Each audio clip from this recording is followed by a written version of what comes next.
നമസ്കാരം. ഓഡു ട്യൂട്ടോറിയലിൻ്റെ മറ്റൊരു വീഡിയോയിലോട്ട് സ്വാഗതം. നമ്മളിന്ന് പറയുന്ന ടോപ്പിക്ക് ഫൈനാൻഷ്യൽ ബഡ്ജറ്റാണ്.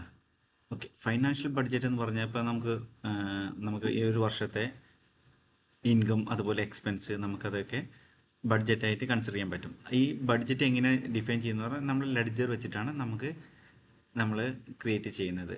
ഓക്കെ, രണ്ട് ടൈപ്പ് ബഡ്ജറ്റ് ഓഡു നാൻഡിയിലുണ്ട്. ഒന്ന് ഫൈനാൻഷ്യൽ ബഡ്ജറ്റും അതുപോലെ തന്നെ അനലറ്റിക് ബഡ്ജറ്റ് പറഞ്ഞാൽ അതിൻ്റെ വീഡിയോ ഞാൻ അടുത്തായി അപ്ഡേറ്റ് ചെയ്യുന്നതാണ്. അനലറ്റിക് ബഡ്ജറ്റ് പറഞ്ഞാൽ നമുക്കൊരു പ്രൊജക്റ്റിന് റിലേറ്റഡ് ആയിട്ട് അതിൻ്റെ എക്സ്പെൻസ്, അതിൻ്റെ ഇൻകം, റവന്യൂ, അതിൽ എത്രയാണ് കമ്മിറ്റ് ചെയ്തത്, എത്രയാണ് അച്ചീവ് ചെയ്തത്, അതിന് മനസ്സിലാക്കാനുണ്ട്. ഓക്കെ, ഇപ്പോൾ വീണ്ടും ഞാൻ ഫൈനാൻഷ്യൽ ബഡ്ജറ്റിലോട്ട് പോകുന്നു.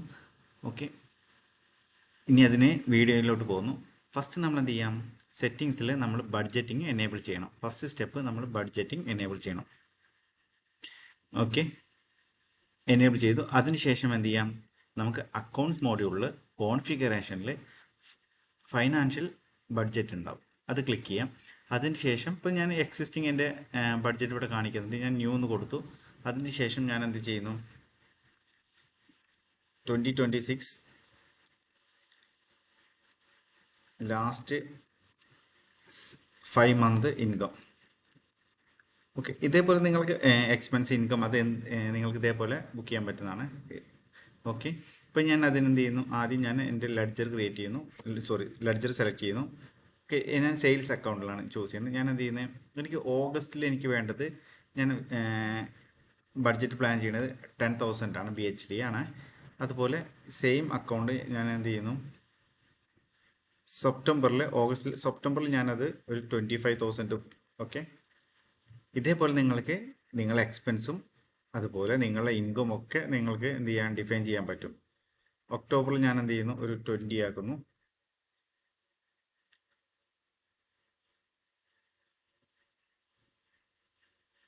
നവംബറിൽ, ഓക്കെ, ഡിസംബറിൽ ഞാൻ എന്ത് ചെയ്യുന്നു,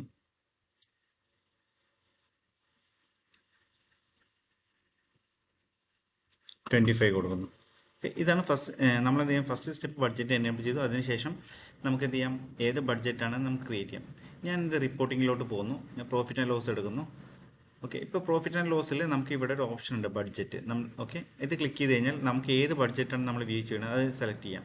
ഓക്കെ, ഇത് സെലക്ട് ചെയ്ത് കഴിഞ്ഞാൽ ആ ബഡ്ജറ്റിൻ്റെ ഇതാണ് എൻ്റെ ബഡ്ജറ്റ് നെയിം ഇവിടെ വന്നു. അപ്പോൾ നിങ്ങൾക്ക് എന്ത് ചെയ്യാം, നിങ്ങൾക്ക് ഫൈനാൻഷ്യൽ ബഡ്ജറ്റ് അതേപോലെ ഇവിടുന്ന് തന്നെ നിങ്ങൾക്ക് ഓപ്ഷൻ ഉണ്ട് ക്രിയേറ്റ് ചെയ്യാൻ. ഫോർ എക്സാമ്പിൾ ഞാൻ ജസ്റ്റ് എക്സ്പെൻസ് എന്ന് പറഞ്ഞിട്ടൊരു ക്രിയേറ്റ് ചെയ്യുന്നു, 2026. ഓക്കെ, എന്നിട്ട് എന്ത് ചെയ്യാം, ഇവിടെ ക്രിയേറ്റ് എന്ന് കൊടുത്തതിന് ശേഷം എന്ത് ചെയ്യാം, ഇവിടുന്ന് ബഡ്ജറ്റ് ക്രിയേറ്റ് ചെയ്യാൻ പറ്റും. എന്നിട്ട് ഈ ബട്ടൺ, ഇവിടെ എഡിറ്റ് ബട്ടൺ കാണിക്കുന്ന ഒരു പെന്നിൻ്റെ, ഓക്കെ, ഇത് എഡിറ്റ് ക്ലിക്ക് ചെയ്തിട്ട് ഇവിടെ നമുക്ക് ആ ലെഡ്ജർ ചൂസ് ചെയ്യാം. ഓക്കെ, രണ്ട് മെത്തേഡ്, അവിടെ നിന്ന് ക്രിയേറ്റ് ചെയ്യാം, അല്ലെങ്കിൽ നിങ്ങൾക്ക് എന്ത് ചെയ്യാം, ഇതിൽ നിന്ന് തന്നെ ക്രിയേറ്റ് ചെയ്യാം. ഞാൻ എന്ത് ചെയ്യുന്നു, വീണ്ടും എൻ്റെ പഴയ ഞാൻ നേരത്തെ ക്രിയേറ്റ് ചെയ്ത ബഡ്ജറ്റിലോട്ട് പോകുന്നു. ഓക്കെ, ഇപ്പം എന്ത് ചെയ്തു, ഞാൻ ലാസ്റ്റ് എൻ്റെ ബഡ്ജറ്റിൻ്റെ എമൗണ്ട് ഇവിടെ വന്നിട്ടുണ്ട്. നിങ്ങൾക്ക് ചെക്ക് ചെയ്താൽ മനസ്സിലാവും. ഞാൻ എന്ത് ചെയ്യുന്നു, ബഡ്ജറ്റിൽ ക്ലിക്ക് ചെയ്യുന്നു.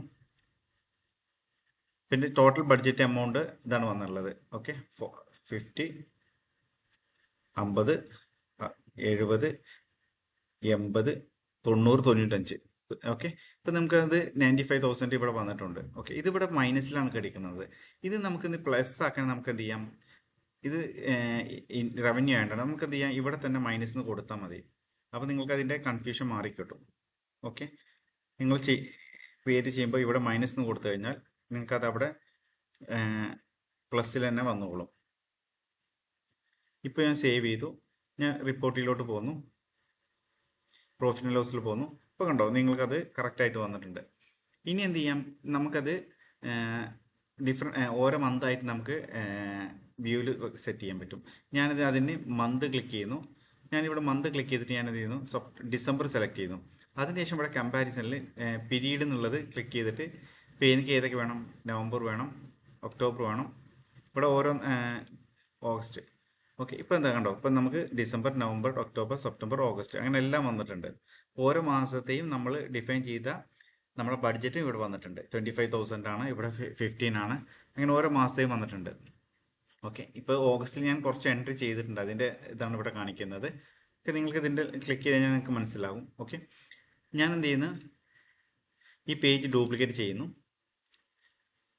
ഇപ്പോൾ നിങ്ങൾക്ക് നിങ്ങൾ ഡിസംബറിൽ എന്ത് ചെയ്യണം, ബഡ്ജറ്റ് ഒന്നും നിങ്ങൾ അച്ചീവ് ചെയ്തിട്ടില്ല. അതുപോലെ ഞാൻ എന്ത് ചെയ്യുന്നു, ജസ്റ്റ് ഒരു ഇൻവോയ്സ് ക്രിയേറ്റ് ചെയ്യുന്നു. ഡിസംബറിൽ ഫസ്റ്റ് നമുക്ക് ക്രിയേറ്റ് ചെയ്യാം. ഓക്കെ, നിങ്ങൾക്ക് മനസ്സിലാക്കാൻ വേണ്ടിയിട്ട് ഈസി ആയിട്ട്. അപ്പോൾ ഞാൻ എന്ത് ചെയ്യുന്നു, ആക്ച്വൽ ഇൻവോയ്സ് ഒരു കസ്റ്റമർ സെലക്ട് ചെയ്യുന്നു, ഒരു എക്സിസ്റ്റിംഗ് കസ്റ്റമർ സെലക്ട് ചെയ്യുന്നു, സെയിൽ അക്കൗണ്ട് ചൂസ് ചെയ്യുന്നു. ഞാൻ ഇവിടെ അനലിറ്റിക് അക്കൗണ്ട് നേരത്തെ കൊടുത്തിട്ടുണ്ട്, ഇതല്ല. ഓക്കെ, ഞാനത് മോഡ്യൂൾ എനേബിൾ ചെയ്തതാണ്. ഓക്കെ, ഞാൻ ഇതിൽ എന്ത് ചെയ്യുന്നു, ഒരു 12,000 ഞാൻ ആഡ് ചെയ്യുന്നു. ഡിസംബർ ഫസ്റ്റ് തന്നെ കൊടുത്തിരുന്നത് ഞാനിത്. ഓക്കെ, ഞാനിത് കൺഫേം ചെയ്തു. ഞാൻ എന്ത് ചെയ്യുന്നു, ഈ റിപ്പോർട്ട് ഒന്ന് റിഫ്രഷ് ചെയ്യുന്നു. റിഫ്രഷ് ചെയ്ത് കഴിഞ്ഞാൽ നിങ്ങൾക്ക് മനസ്സിലാവും, ഇവിടെ നിങ്ങൾക്ക് ഇപ്പോൾ ഓട്ടോമാറ്റിക് ഡിസംബറിലാണ് നമ്മൾ ക്രിയേറ്റ് ചെയ്തത്. എന്തായത് 12,000 നമുക്ക് ഇവിടെ റവന്യൂ വന്നിട്ടുണ്ട്. അത് എത്ര പെർസെൻറ്റേജ് നമ്മൾ അച്ചീവ് ചെയ്ത് പെർസെൻറ്റേജ് ഇവിടെ കാണിക്കുന്നുണ്ട്. ഇപ്പോൾ ഇത് ക്ലിക്ക് ചെയ്ത് കഴിഞ്ഞാൽ നിങ്ങൾക്ക് അതിൻ്റെ എൻട്രിയിലോട്ട് തന്നെ പോകുന്നതാണ്. ഓക്കെ, ഇതേപോലെ ഞാൻ എന്ത് ചെയ്യുന്നു, നെക്സ്റ്റ് ഞാൻ എന്ത് ചെയ്യുന്നു, വീണ്ടും ഒരു ഡ്യൂപ്ലിക്കേറ്റ് ചെയ്യുന്നു. ഓക്കെ, ഞാൻ ഇതിൻ്റെ പകരം ഞാൻ എന്ത് ചെയ്യുന്നു, സെപ്റ്റംബറിൽ കൊടുക്കുന്നു, ഒരു 1000 BD കൊടുക്കുന്നു, കൺഫേം ചെയ്യുന്നു. ഓക്കെ, ഞാൻ എന്ത് ചെയ്യുന്നു, വീണ്ടും ആ റിപ്പോർട്ടിലോട്ട് പോകുന്നു. ഇപ്പോൾ നിങ്ങൾക്ക് ഇവിടെ സെപ്റ്റംബറിൽ ഒന്നുമില്ല. ഞാൻ ജസ്റ്റ് റിഫ്രഷ് ചെയ്യുന്നു. റിഫ്രഷ് ചെയ്ത് കഴിഞ്ഞപ്പോൾ നമുക്ക് എന്ത് ചെയ്യുന്നു, സെപ്റ്റംബറിൽ നമുക്ക് ഇവിടെ 1000 നമുക്ക് റവന്യൂ ആയിട്ട് വന്നിട്ടുണ്ട്. ഇങ്ങനെ നിങ്ങൾക്ക് നിങ്ങളുടെ എക്സ്പെൻസ് ആണെങ്കിലും നിങ്ങളുടെ റവന്യൂ ആണെങ്കിലും നിങ്ങൾക്ക് ബുക്ക് ചെയ്യാം. ഇപ്പോൾ എന്ത് ചെയ്യാം, പല കമ്പനികളിലും വിസയുടെ എക്സ്പെൻസ്, അങ്ങനെ ഒരുപാട് എക്സ്പെൻസ് ഉണ്ട്. അപ്പോൾ നിങ്ങൾക്ക് എന്ത് ചെയ്യാം, ഇവിടെ ഇങ്ങനെ ആഡ് ചെയ്യാം. ഇപ്പോൾ ലെഡ്ജർ ഇവിടെ ഉണ്ടെങ്കിൽ, ഇപ്പോൾ okay, visa expense for example ഇതിൽ ഇപ്പോൾ നമ്മൾ എന്ത് ചെയ്യുന്നത്, ഈ മാസത്തിൽ നമുക്ക് ഇത്രയാണ് സാലറി എക്സ്പെൻസ് ഉള്ളത്. അത് നമുക്ക് ഇങ്ങനെ ബഡ്ജറ്റ് ഡിഫൈൻ ചെയ്യാൻ പറ്റുന്നതാണ്. വീഡിയോ മനസ്സിലായെന്ന് വിചാരിക്കുന്നു. താങ്ക്